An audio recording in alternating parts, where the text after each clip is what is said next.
ठीक है ना, ये ध्यान रखना है। अभी हमने बात की मोहम्मद साहब की, कि मोहम्मद साहब कौन थे, इनके पिताजी कौन थे, माताजी कौन थे, बेटी कौन थी, दामाद कौन था, दोस्त कौन था, कहाँ के थे, कहाँ पैदा हुए, कहाँ यात्रा की, कहाँ मरे, क्या किया, कौन सी 5 चीजें दी।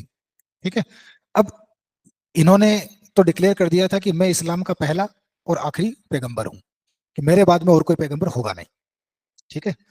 तो अगर मान लो कोई आदमी ये डिक्लेयर कर जाए कि मैं आखिरी राजा हूं, या आखिरी आखिरी पीएम हूं, या आखिरी सीएम हूं, मेरे बाद में कोई सीएम नहीं होगा, तो क्या व्यवस्था बंद हो जाएगी? नहीं होगी। ठीक है। लेकिन उसकी इज्जत भी करते हैं, उसकी बात भी रखनी है, तो क्या करें? उस पोस्ट का नाम बदल दो। ठीक है। कि हेड तो अब भी होगा, लेकिन उसको पैगंबर नहीं कहेंगे, उसको कैलिफ कहेंगे। ठीक है। इतना सा फर्क पड़ता है। ठीक है। क्योंकि मोहम्मद साहब ने मेहनत करके जो गैदरिंग इकट्ठी की, जिन लोगों को यूनाइट किया, जो एक बहुत बड़ी इकोनॉमिक, एक रिलीजियस ताकत बन चुकी थी, ठीक है, जो लेटर ऑन एक बहुत बड़ी पॉलिटिकल ताकत बनने वाली थी, क्या इस पूरे काम को खत्म कर दिया जाए? नहीं कर सकते। क्योंकि आज भी जो साधु संत होते हैं, वो चेले बनाते हैं। एक मठाधीश होता है, लेकिन वो गद्दी पे दूसरे को बैठा के जाता है ना, कि मेरे बाद में नया महंत ये होगा। ठीक है। क्यों? ताकि ये प्रक्रिया चलती रहे।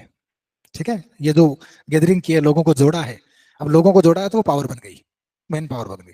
वो इकोनॉमिक पावर भी है, वो रिलीजियस पावर भी है, वो पॉलिटिकल पावर भी है, वो सोशल पावर भी है। ठीक है। क्योंकि लोगों के ग्रुप का बड़ा महत्व होता है। तो इस आई हुई शक्ति को कोई खोना नहीं चाहता। ठीक है। तो अब नया लीडर जो बनेगा, वो खुद को कैलिफ कहेगा, खुद को पैगंबर नहीं कहेगा। ठीक है। अच्छा, अब नया लीडर बनने के लिए भी लड़ाइयां होगी, कि मैं बनूंगा, मैं बनूंगा। ठीक है। तो लिखो, after the death of Mohammad,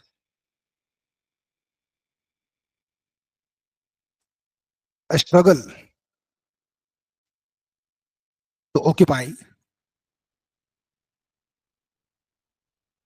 that place was started. ठीक है। अच्छा, अब ये है हजरत मोहम्मद। ये तो मर चुके। अभी दो गुट बन जाते हैं। एक गुट में तो इनका फ्रेंड है। कौन? अबू बकर। एक गुट में इनका दामाद है। हम्म, अली। ठीक है। कुछ लोग तो चाहते हैं कि ये बने, और कुछ लोग चाहते हैं कि ये बने। ठीक है। बात समझ में आ रही है? इन दोनों में होती है लड़ाई। ये जो होता है, ये एक्सट्रीमिस्ट होता है। ये जो होता है, ये थोड़ा सा लिबरल होता है। ठीक है ना? क्लियर है? तो एक चीज ध्यान रखना, कि लिबरलिस्ट लॉन्ग टर्म की चीज होती है। लिबरलिज्म जो होते हैं, वो लॉन्ग टर्म में सफल होते हैं, और जो एक्सट्रीमिस्ट होते हैं, वो शॉर्ट टर्म में सफल होते हैं। क्योंकि ये साम दाम दंड भेद सब काम में लेते हैं। ठीक है। तो असल में ये जीतता है इस स्ट्रगल में। ठीक है। तो इसके जो फॉलोवर है, वो कहलाए सुन्नी। इसके फॉलोवर क्या कहलाए? और इनके जो फॉलोवर है, वो क्या कहलाए? शिया। मुसलमानों में आते हैं ना शिया और सुन्नी। ठीक है। ये है वो शिया और सुन्नी। जो अबू बकर के फॉलोवर है, वो सुन्नी, और जो अली के फॉलोवर है, वो शिया। ठीक है। तो the successor of Muhammad are called, the successors of Muhammad are called caliph, यानी कि हिंदी में उनको कहते हैं खलीफा। क्या कहते हैं? खलीफा। लेटर ऑन जब आप मॉडर्न इंडिया पढ़ोगे, मीडिया वाले में तो खलीफा का रोल आएगा ही आएगा। क्योंकि सुल्तान का जो टाइटल इशू करता है, वो कौन करता है? कैलिफ करता है, खलीफा करता है। आप समझ में आ गया खलीफा कौन है? ठीक है। आप मॉडर्न इंडिया में भी एक खिलाफत आंदोलन होगा। ठीक है। वो खिलाफत आंदोलन इस खलीफा के लिए हो रहा है। ठीक है। वो अपन देखेंगे कैसे हो रहा है। ठीक है। टर्की का जो लास्ट खलीफा बाद में बनता है, मुस्तफा कमाल पाशा। ठीक है। उसकी स्टोरी देखेंगे अपन, कि टर्की के साथ ब्रिटिशर्स ने क्या किया, जिसके अगेंस्ट में इंडियन मुस्लिम्स ने भी उस रिवोल्ट में पार्टिसिपेट किया। ठीक है। तो वो मुसलमान अंग्रेजों के खिलाफ हुए, लेकिन इसलिए नहीं कि वो इंडिया पे राज कर रहे हैं, इसलिए कि वो कैलिफ को लेके कोई कॉन्फ्लिक्ट चल रहा है। वो टर्की को डिवाइड करना चाह रहे हैं। ठीक है। और टर्की पे कैलिफ का कब्जा है, तो कैलिफ के एम्पायर को डिवाइड ना करें, है ना? मतलब चोट किसी की रो को ही रहा है, और जो असली चोट है उस पर रो ही नहीं रहा। खैर, महात्मा गांधी बहुत जबरदस्त आदमी थे, तगड़ा वाला पॉलिटिकल फोर्साइटनेस था उनमें। उन्होंने इसको मर्ज कर लिया। उस समय नॉन कोऑपरेशन मूवमेंट चल रहा था, असहयोग मूवमेंट। असहयोग के साथ में कैलिफ को मर्ज कर लिया। उन्होंने कहा कि हम भी तुम्हारा साथ देंगे। ऐसे कैसे तुम्हारे खलीफा के साम्राज्य को तोड़ सकते हैं ये, हम साथ हैं तुम्हारे। और असल में नंबर में ज्यादा थे ये कैलिफ वाला कम था। तो अगर ज्यादा में कम घुलेगा तो कौन सा रंग रहेगा, ज्यादा वाला। ठीक है, बाद में अंग्रेजों ने इनकी सुनी नहीं, तोड़ दिया। जब इशू ही खत्म हो गया तो मूवमेंट को अपने आप होना था। ठीक है, और नॉन मूवमेंट चोरी चोरा की वजह से खत्म हो गया। ठीक है, नॉन कोऑपरेशन। खैर, ये मॉडर्न इंडिया की बात है, ये बाद में देखेंगे अपन, फिलहाल तो अपन बात कर रहे हैं कैलिफ की। ठीक है, the first four caliph are called the holy caliph. The first four caliphs are called holy caliphs, पवित्र खलीफा कहलाते हैं। तो सबसे पहला तो कौन है, अबू बकर। कब से कब तक, 632 से 634, इतनी लड़ाई करके 2 साल खलीफा रहा। अरे 24 कहां से होगा, 32 में तो मोहम्मद साहब खुद मरे। तो मोहम्मद साहब के जीते जी कैलिफ बना रहे हो। 632 to 634 AD. The next one is Umar, 634 to 644. Third one is Usman, 644 to 656. And the fourth one is Ali, 656 to 661. ठीक है, क्लियर है। अब क्योंकि इन दोनों के बीच में शुरू से ही राइवलरी हो जाती है, जब मोहम्मद साहब की डेथ होती है तब से ही इनकी राइवलरी शुरू हो जाती है, शिया और सुन्नी की। ठीक है, लास्ट में जो अली है ये खलीफा बनता है, ये इनको सहन नहीं होता सुन्नियों को। ठीक है, तो इस अली का जो पुत्र है उसकी, उसका नाम होता है हुसैन। तो एक होती है एक बैटल ऑफ करबला, उस बैटल ऑफ करबला के अंदर इसकी हत्या कर देते हैं। ठीक है, तो आपने जब मुहर्रम मनाया जाता है, मुहर्रम जानते हो, ताजिया निकालते हैं। ठीक है, तो उस समय वो खुद के ही ऐसे चोट मारते हैं। ठीक है, और एक सेंटेंस बोलते हैं कि या अली हम ना हुए, या हुसैन हम ना हुए। क्या मतलब होता है इसका, वो अपने आप को पनिश करते हैं कि हम उस युद्ध में क्यों नहीं थे, हम तुझे बताते, हम तेरे को सेव करते। ये हमारी बदकिस्मती है कि हम उस वॉर में नहीं लड़े तेरे साथ। इसलिए वो बोलते हैं कि या अली हम ना हुए, या हुसैन हम ना हुए। ठीक है, अच्छा ये त्योहार सियाओं का है या सुन्नियों का है, सियाओं का है। सुन्नी इसको नहीं मनाते। ठीक है, हिंदुस्तान में भी जो सुन्नी लोग हैं वो इसको नहीं मनाते, क्योंकि यार आप कैसे अपनी बुराई करोगे कि हमने मार दिया है। ठीक है, और दूसरी बात, ये कोई खुशी का त्योहार नहीं है, ये मातम का त्योहार है। तो किसी को हैप्पी मोहर्रम मत कर देना। ठीक है, जैसे हैप्पी दीपावली बोलते हो वैसे हैप्पी मोहर्रम, वो थप्पड़ मारेगा। ठीक है, किसी को हैप्पी पुण्यतिथि कहते हैं क्या, नहीं कहते ना। हैप्पी बर्थडे जरूर होता है, हैप्पी एनिवर्सरी वो क्या, क्या बोलते हैं उसको, डेथ एनिवर्सरी नहीं होता। ठीक है, हालांकि मनाया जाता है उसको एज ए फेस्टिवल। क्लियर है भाई। अब जो फर्स्ट डायनेस्टी ऑफ कैलिव्स ये जो आती है उसको बोलते हैं उमैया डायनेस्टी है। ये सब शामिल है इसमें। जो पहली डायनेस्टी है वो उमैया डायनेस्टी है। देखो अभी तक तो इंडिविजुअल बन रहे हैं। ठीक है, अब डायनेस्टी शुरू हो जाएगी, क्योंकि अब ये पॉलिटिकल पावर बन चुकी है। रिलीजियस पावर से किस में कन्वर्ट हो चुकी है, पॉलिटिकल पावर में कन्वर्ट हो चुकी है। और पॉलिटिकल पावर का कोई ना कोई पॉलिटिकल लीडर होता है, और जो लीडर होता है वो नहीं चाहता कि लीडरशिप किसी और के हाथ में जाए, तो वो उसको हेरार्कियल बना देते हैं।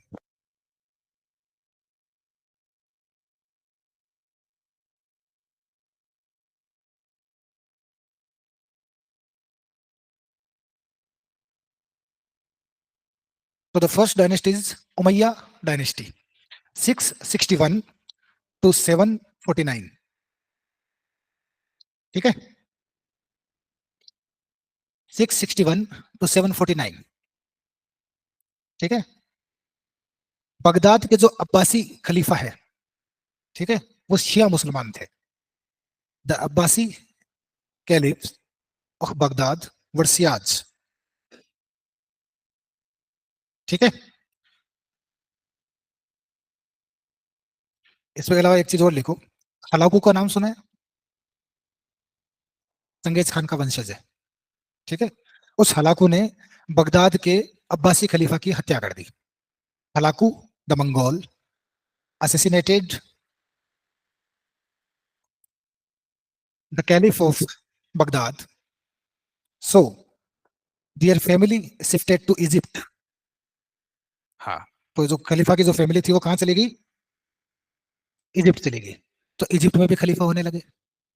ठीक है, वहां से और टर्की चले गए, तो टर्की में भी खलीफा होने लगे। तो कैसे ये खलीफा अलग अलग जगह के बट गए। ठीक है, जैसे राजवंश बटता है। ठीक है, जैसे जोधपुर एक राठौड़ों का राजघराना है।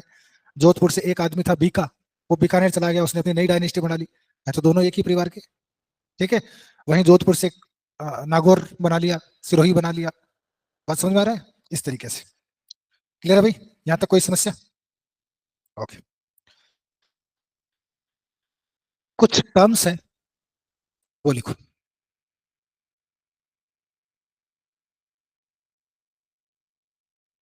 बजाय कुछ टर्म्स के आ,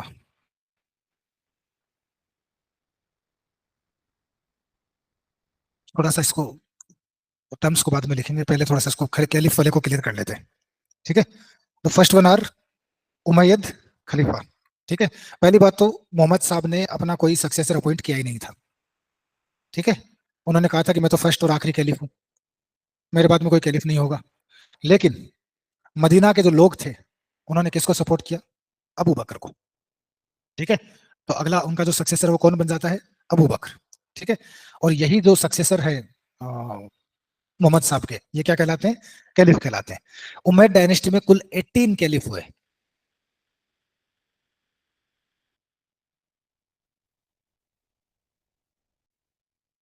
ठीक है, जिनमें से 4 कैलिफ होली कैलिफ माने गए, जो शुरू के 4 कैलिफ हैं। कौन कौन से? अबू बकर, उमर, उस्मान और अली। इन चारों को कहते हैं खुलफा ए राशिदीन।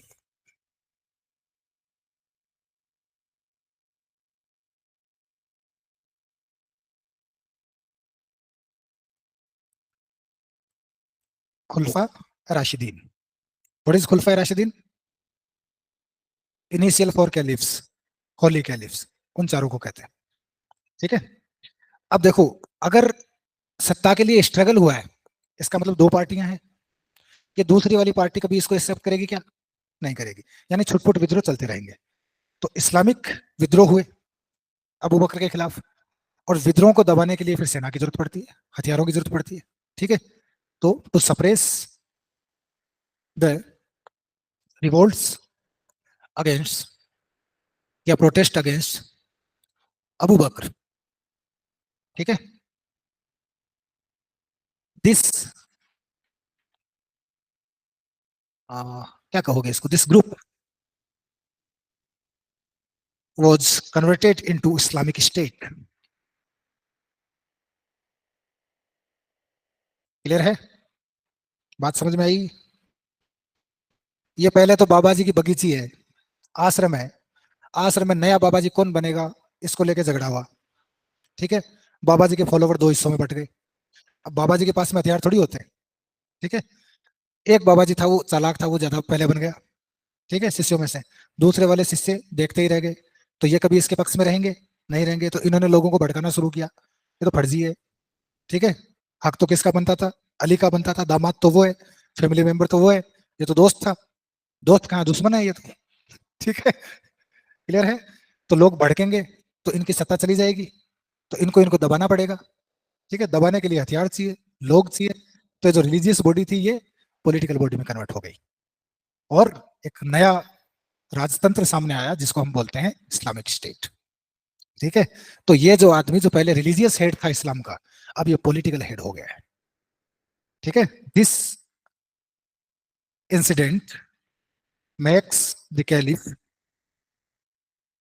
Political leader of Islam from religious leader.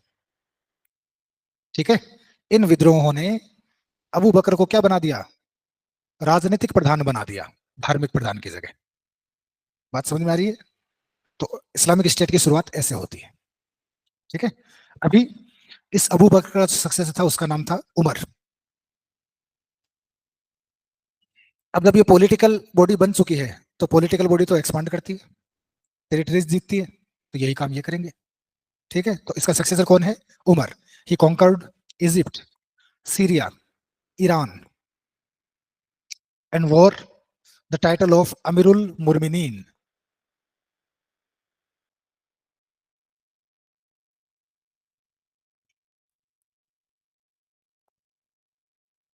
He wore the title of अमीरुल मुर्मिनीन। ठीक है। At the time of Umar, Arab became completely Islamic state, यानी पूरे अरब का इस्लामीकरण हो चुका था।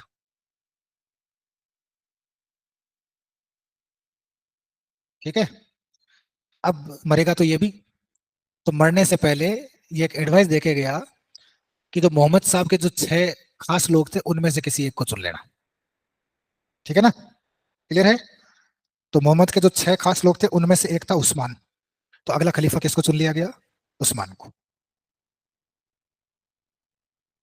ठीक है, इसका मतलब उस्मान इलेक्टेड खलीफा था, फर्स्ट इलेक्टेड कैलिफ। क्लियर है भाई? लेकिन अयोग्य था। ठीक है, चुनाव में एक बड़ी खास चीज होती है कि चुनाव में अयोग्य आदमी के जीतने की प्रोबेबिलिटी ज्यादा होती है। ठीक है, कारण पहली बात तो वो जानता है वो अयोग्य है। ठीक है, तो अपनी अयोग्यता को छुपाने के लिए वो ज्यादा से ज्यादा फैसिलिटेट करेगा लोगों को। ठीक है, उनको वो चीजें देगा, पैसा देगा, दारू बांटेगा चुनाव में। ठीक है, वादा करेगा कि शादियां करवाऊंगा, बिहार से बहू लाएंगे। ठीक है, वो टेक्निकल या जो एक्चुअल जो मुद्दे हैं, इश्यूज है, उन पे बात नहीं करेगा।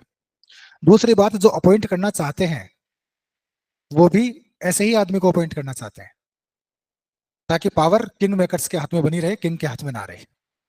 ठीक है, तो इलेक्शन एक ऐसा प्रोसेस है that looks like something better, actually words it is.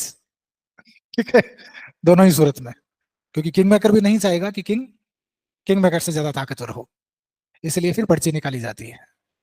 ठीक है, ओके। यहाँ पे कोई समस्या? इसकी हत्या नमाज पढ़ते हुए कर दी।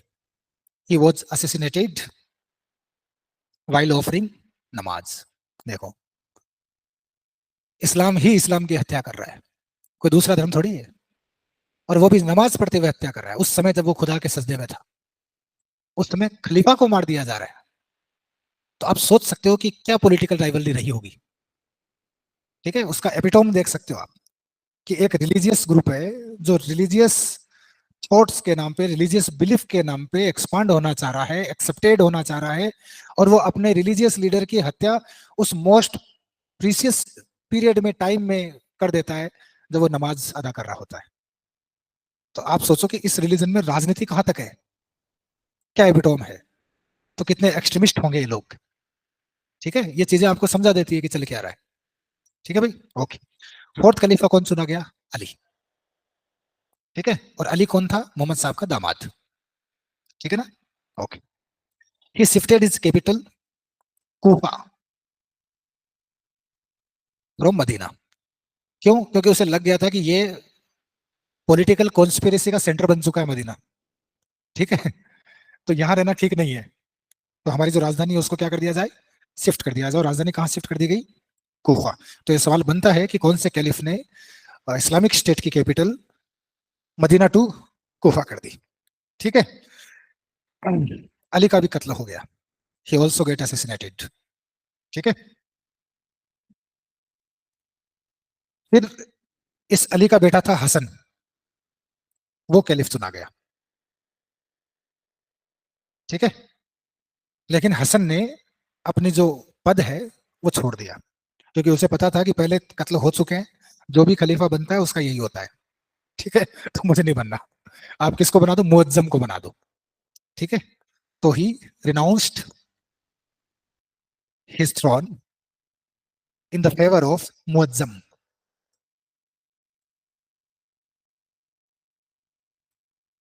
जेड भी कई जगह मिल जाएगा, मुअज्जम।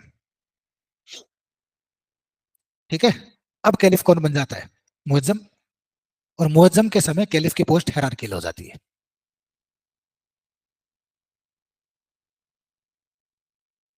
ठीक है ना? ओके। पहले उमैयद खलीफा थे, इसके बाद में एक ब्रांच होती है इनकी अब्बासी। ये अब्बासी लोग रिवोल्ट कर देते हैं। ठीक है। पहली चीज तो ये समझो कि अली ने, अली के बाद में, अली के असिस्टेंट होने के बाद में अली के बेटे हुसैन को खलीफा होना था। ठीक है, जो कि मोहम्मद साहब के वंशज थे। क्योंकि पॉलिटिकल कॉन्स्पिरेसी चल रही थी तो उसने अपना किसके फेवर में छोड़ दिया? मुअज्जम के छोड़ दिया। ये मुअज्जम उनका वंशज नहीं है। तो जो मोहम्मद के जो सपोर्टर हैं वो चाहते हैं कि खलीफा का पद अली वाली उस लिनियज के पास में रहे, दूसरों के पास में ना रहे। ठीक है। तो ये जो उम्मीद थे, इन उम्मीदों से जो मोहम्मद के वंशज थे, कुरैश जो ट्राइब थी, वो लोग असंतुष्ट थे। ठीक है। और इन्हीं में एक ट्राइब है अब्बासी। क्लियर है भाई? इन अब्बासियों ने विद्रोह कर दिया। ठीक है। और इनका एक खलीफा था Marwan second. Marwan the second, अब्बासियों का मारवान सेकंड, उसकी हत्या कर दी। धीरे धीरे विद्रोह चलते रहे, ऐसे खलीफा भी अब्बासियों के बनते रहे। ऐसे अब्बासी खलीफा कौन था? सॉरी, उमैद खलीफा कौन था? मारवान। इस मारवान की हत्या किसने कर दी? अब्बासियों ने कर दी। ठीक है। जितने भी उम्मेदी थे सबको मार डाला गया। ठीक है। एक था अब्दुल रहमान, वो जान बचा के भाग गया। All the Umayyads were assassinated besides Abdul Rahman. ठीक है। अब्दुल रहमान को अंडरलाइन करके लिख दो, ये कहां चला गया? स्पेन चला गया। और स्पेन में उसने एक इंडिपेंडेंट स्टेट बना लिया। ठीक है। एक हिस्टोरियन है H.G. वेल्स, लिखना नहीं है, ऐसे सुन लो। H.G. Wales, H.G. वेल्स जब ये कैलिफ की हिस्ट्री लिखते हैं तो वो कहते हैं कि इनके बीच में राइवलरी का जो लेवल था वो इतना भयंकर था कि जब अब्बासियों ने उमैदों को मारा तो मारने के बाद में उनके चमड़े से कालीन बनाया। ठीक है। उस कालीन के ऊपर बैठ के सबने खाना खाया। ठीक है, तो आप सोच सकते हो कि क्या लेवल रहेगा वह। ठीक है। मारने के बाद उनकी खाल खींची गई, खाल खींचने उस खाल का एक कालीन बनाया, दरी बनाई गई एक, उस दरी पे बैठ के खाना खाया, तब तसल्ली आई कि हाँ अब मजा आया। ठीक है भाई। अब अगले खलीफा कौन है? अब्बासी खलीफा। इनका जो पहला कैलिफ था उसका नाम था अबुल अब्बास, इसलिए इस वंश का ही नाम पड़ गया अब्बासी। ठीक है। ही डिक्लेयर्ड, कौन? Abul Abbas, I am the great Avenger, मैं महान बदला लेने वाला हूं। और मैंने किससे बदला लिया है? उम्मीदियों से। क्यों? क्योंकि वो मोहम्मद के वंशजों को नहीं बनने दे रहे थे। ठीक है। मैंने उसका बदला लिया है, मोहम्मद साहब का बदला लिया है। और मेरा नाम अस सफ़े है। मेरा नाम क्या है? अस सफ़े।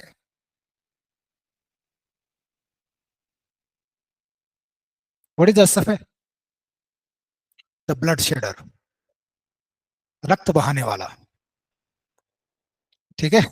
क्या तो टाइटल ले रहा है, अस सफ़े। कि मैं क्या हूँ? ग्रेट एवेंजर हूँ।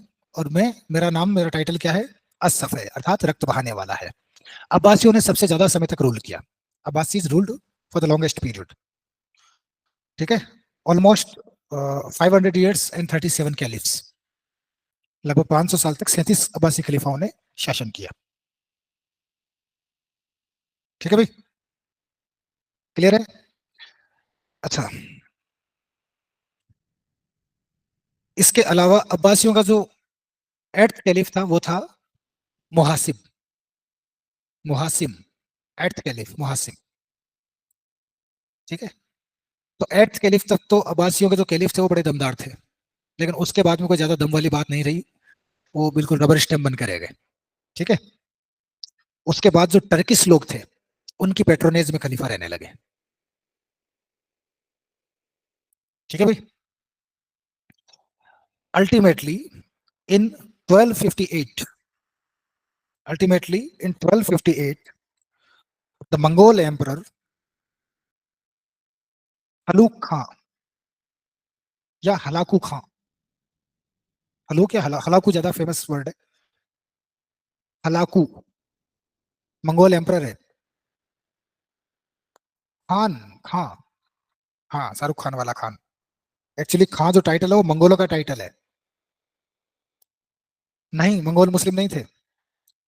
ठीक है, Mongols were converted into Islam, they were not Islam. Buddhist के क्लोज थे। वो ट्राइबल्स थे, एक्चुअली ट्राइबल्स के अपने देवता होते हैं। ठीक है। ओके, क्या क्या लिखा आपने? मंगोलों का एक सरदार था हलाकू खां। ठीक है, जो चंगेज खां का डिसेंडेंट था। इन्होंने इन अब्बासियों का ढंग से इलाज किया। ठीक है, इन्होंने खलीफाओं को सप्रेस किया। ठीक है, इसके बाद में जो मेन जो कैलिफ था, जो पावर थी वो तो चली गई, लेकिन फिर भी कहीं कहीं छुटपुट छुटपुट चीजें चलती रही, क्योंकि रिलीजन से एसोसिएटेड थे। तो इनकी जो कदर थी लोगों की नजर में वो कम नहीं हुई। लोग अभी भी उनको क्या मानते रहे? रिप्रेजेंटेटिव। ठीक है, धर्म का सबसे सुप्रीम। फॉर एग्जाम्पल आज की तारीख में अगर शंकराचार्य की बात करें, तो शंकराचार्य का क्या रोल है? ठीक है, लेकिन इज्जत अभी भी है। लोग मानते हैं भाई हिंदू धर्म के सबसे बड़े गुरु है ये। ठीक है ना, वैसे ही इनका चलता रहा। ठीक है, अब कुछ टर्मिनोलॉजी है, उसकी अपन बात कर लेते हैं। तो कुल मिला के आप कैलिफ नहीं भूलोगे कि कैलिफ क्या है, ये कैसे बने, क्या इनका मतलब होता है, क्या राजनीति रही, कैसे ये एक रिलीजन से एक पॉलिटिकल बॉडी बन गई, क्या इसके इम्पैक्ट्स हुए। ठीक है, एक नाम लिखो, सदका।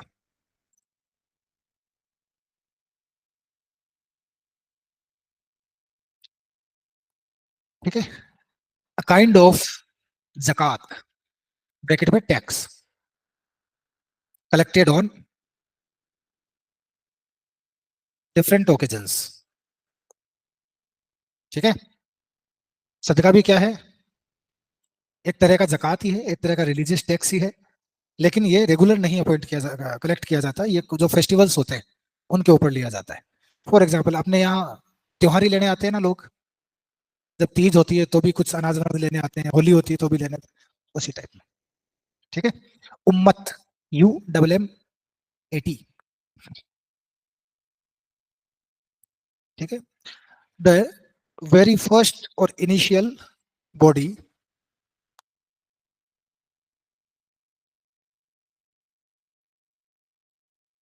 Who started to keep faith in Islam. यानी आप ये कह सकते हो कि इस्लाम की जो शुरुआती संस्था थी, शुरुआती जो इंस्टीट्यूशन था रिलीजियस, उसका नाम क्या है? उम्मत। यही उम्मत आगे चल के, अरे आप इसको ऐसे समझ लो, मोहम्मद साहब के शुरुआती शिष्य, जिन्होंने सबसे पहले उनकी बात मानी, लेटर ऑन वही तो एक्सपांड होकर इस्लाम बन रहा है। ठीक है, अगला लिखो, शरीयत।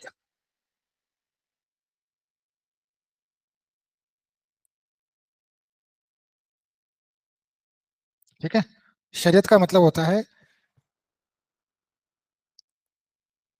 इस्लाम की लॉजिक्स ऑफ इस्लाम।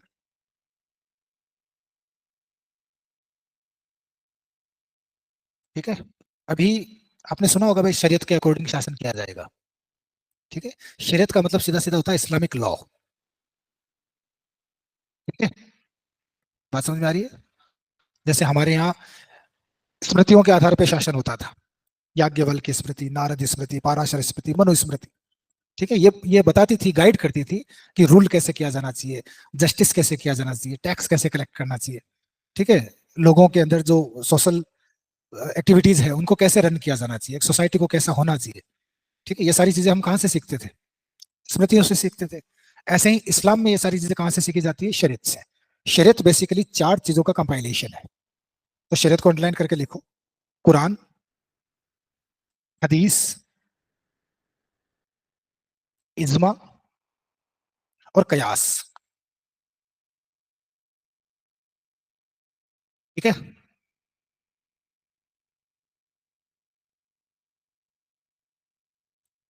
इसको आप ऐसे समझो कि इस्लाम में अगर किसी चीज के बारे में कुछ पता करना है, कि मान लो किसी आदमी ने चोरी की और अकॉर्डिंग टू शरीयत न्याय करना है कि इसका क्या करे भैया आप, तो सबसे पहले कुरान को देखा जाएगा कि कुरान इस बारे में क्या बोल रहा है। तो कुरान तो अल्टीमेट टेक्स्ट है ही, वो तो सबसे होली है, सबसे पायस है। तो अगर उसमें मिल जाता है साफ साफ कि चोरी करने पे इसका हाथ काट लो, वही कर दिया जाएगा। ठीक है, अगर इस्लाम में उस चीज का मेंशन नहीं है, सॉरी कुरान में उस चीज का मेंशन नहीं है, तो दूसरा नंबर किसका आता है?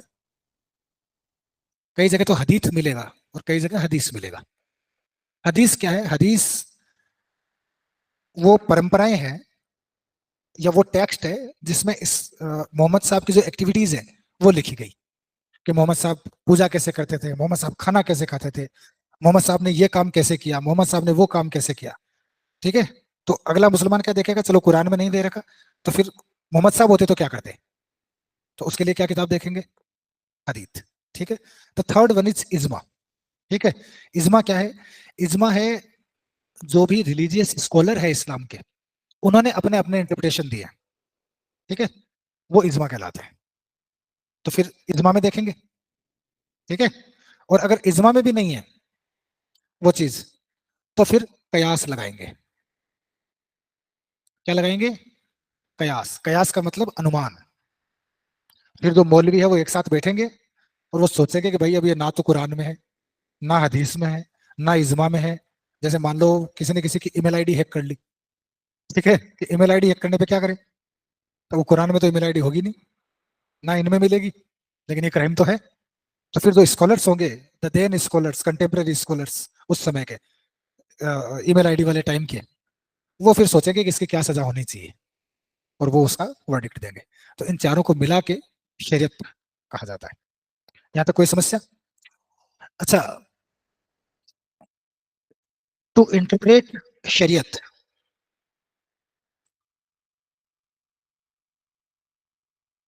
फोर स्कूल्स ऑफ थॉट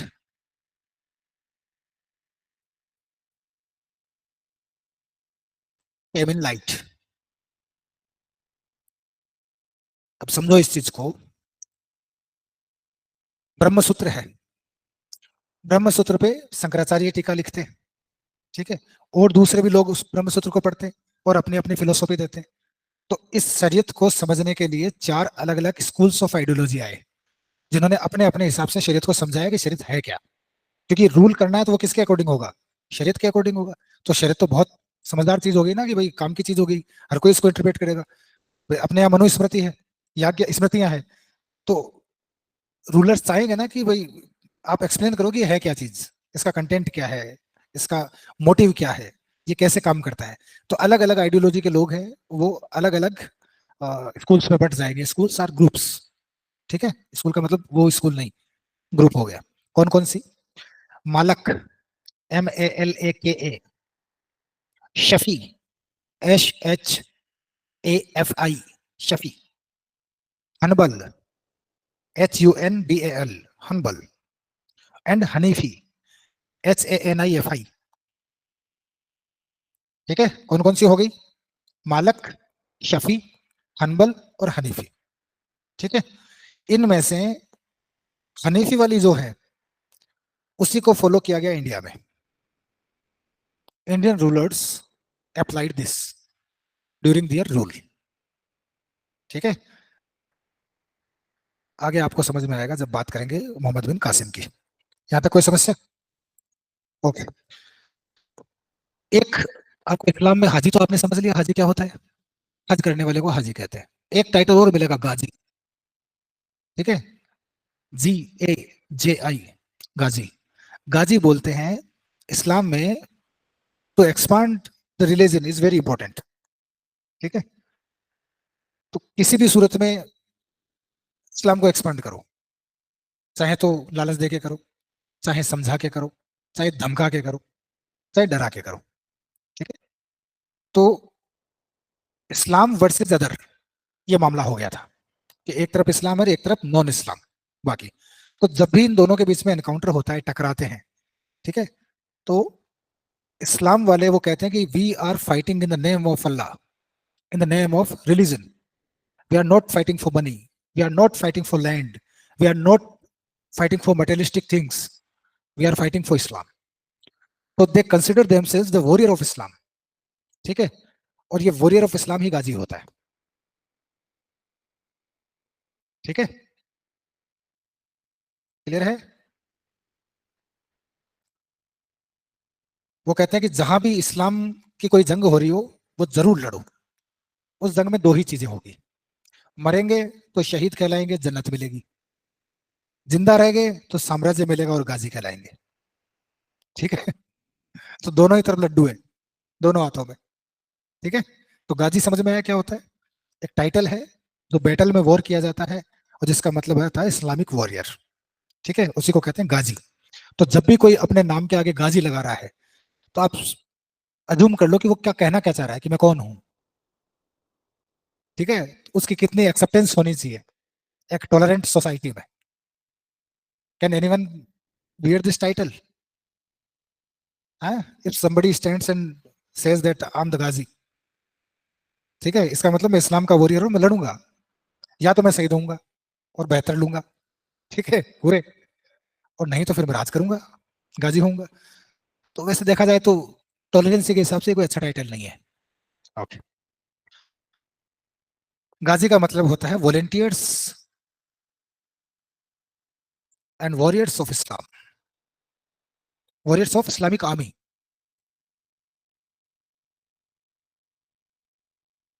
ठीक है। अच्छा, गाजी को मिलता क्या था? गाजी को मिलता था खुम्स। They used to fight for खुम्स। व्हाट इज खुम्स? खुम्स मींस वॉर बूटी। युद्ध में जो सामान लूट लिया जाता है जीतने वालों के द्वारा, वो इनको मिलता है। तो actually they were fighting for war बूटी, नॉट फॉर इस्लाम। ठीक है। हर जगह जब खोदोगे तो अंत में क्या निकलेगा? पैसा। ठीक है। तो ये खुम्स के लिए लड़ते थे। खुम्स बेसिकली जीतने वाला राजा हारने वाले से जो कुछ भी लूटा करता था, whether it is women slaves, man slaves, gold, silver, grain, horse's, what. इसका पहले जो रेशियो हुआ करता था वो होता था 20-80। यानी अगर कहीं से 100 रुपए मिले हैं लूट में, तो 20 रुपए तो राजा रखेगा और 80 रुपए गाजियों में बांट दिए जाएंगे, सैनिकों में बांट दिए जाएंगे। अलाउद्दीन खिलजी ने इसका उल्टा कर दिया, 80 तो राजा रखेगा और 20 बांट दिए जाएंगे। ठीक है। ये अपन आगे देखेंगे जब इसको पढ़ेंगे। अभी तो आपको टर्म्स पता होना चाहिए। तो गाजी जो होते हैं, क्या वो रेगुलर सोल्जर्स होते थे? No, because they were not salaried. ठीक है। They depended on homes. अच्छा, इसके सबसे पहले जो टाइटल वॉर करता है गाजी का, वो कौन करता है? गजनवी।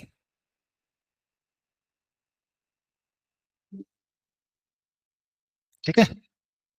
और अगर दिल्ली सल्तनत की बात की जाए तो फिर गयासुद्दीन तुगलक गाजी का टाइटल वॉर करता है सबसे पहले।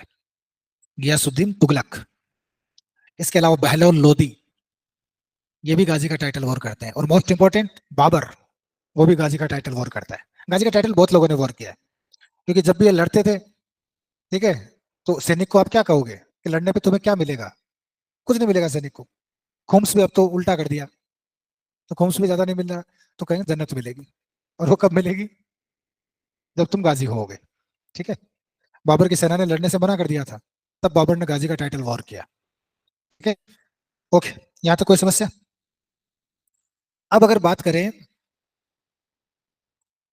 मीडियावल इस्लामिक स्टेट की, तो उसका फॉर्मेशन क्या था, वो लिखो। फॉर्मेशन ऑफ दिल्ली सल्तनत। ठीक है।